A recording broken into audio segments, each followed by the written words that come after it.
Picture this scenario. You open your office for the start of the business day and immediately notice how dirty it is.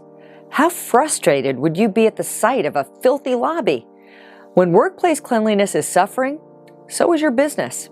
Many people take pride in delivering quality, professional services or products to their customers.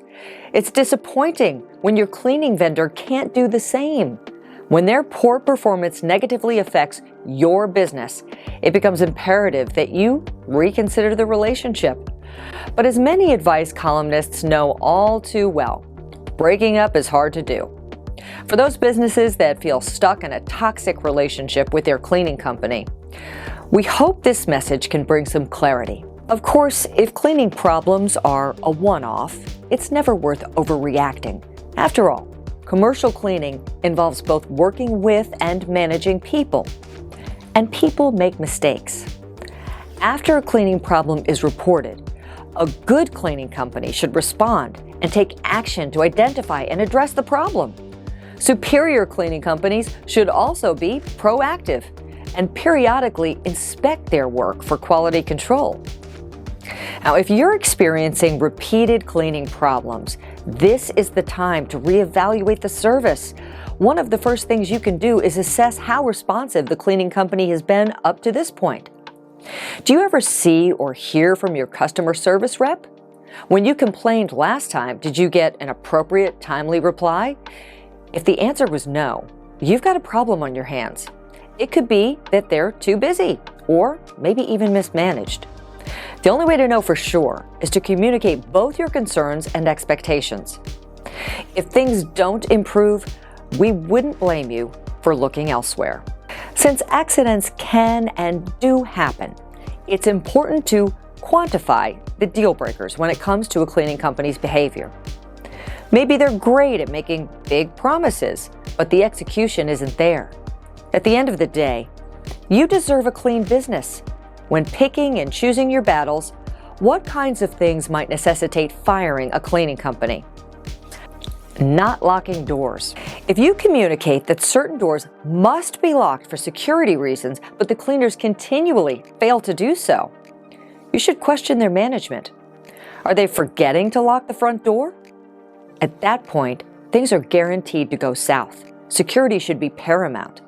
If the cleaning company is not taking your facility seriously, they're not taking you seriously. Repeatedly not setting the alarm. A no-brainer.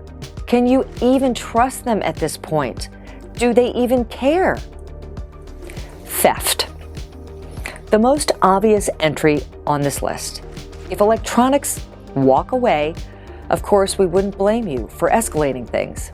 However, it's important to keep in mind that investigations into theft accusations should always be conducted, no matter how big or small. It's vital that you give your cleaning company's management team the opportunity to investigate on their end.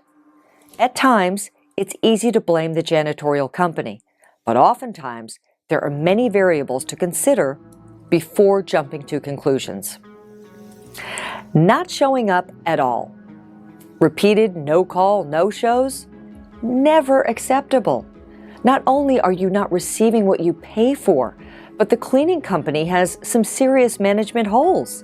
Yes, people get sick and family emergencies do happen, but they should have a coverage plan in place so that it doesn't affect you. At a bare minimum, they ought to give you a heads up when they're unable to show up. After some reflection, you've made the decision to part ways with your cleaning company. Fair enough. The next step is to give them a 30-day termination notice. It's generally best to give notice in writing via an email or letter sent via certified mail. Over the course of the next 30 days, this will allow you to meet with new cleaning companies. You need time to do your research and vet each one. This process can take time, and yeah, it's not very fun. Ideally, they'll continue to diligently clean your business up until the last day. In some cases, the struggling company might even make a desperate play to try and win back your business. They may offer to change out the cleaners and management staff. Be wary. While they might promise to have a renewed sense of focus and purpose, in most cases, Failures like these are a reflection upon the organization's culture or lack thereof. From the top down, something is clearly missing. They might have inadequate systems for customer service, training, management, or all of these things. You deserve quality, consistent cleaning. Don't be stuck in a toxic relationship with a poorly managed cleaning company. Find one that puts your needs first. If you have questions, the service consultants at Business Cleaning Solutions are always happy to help.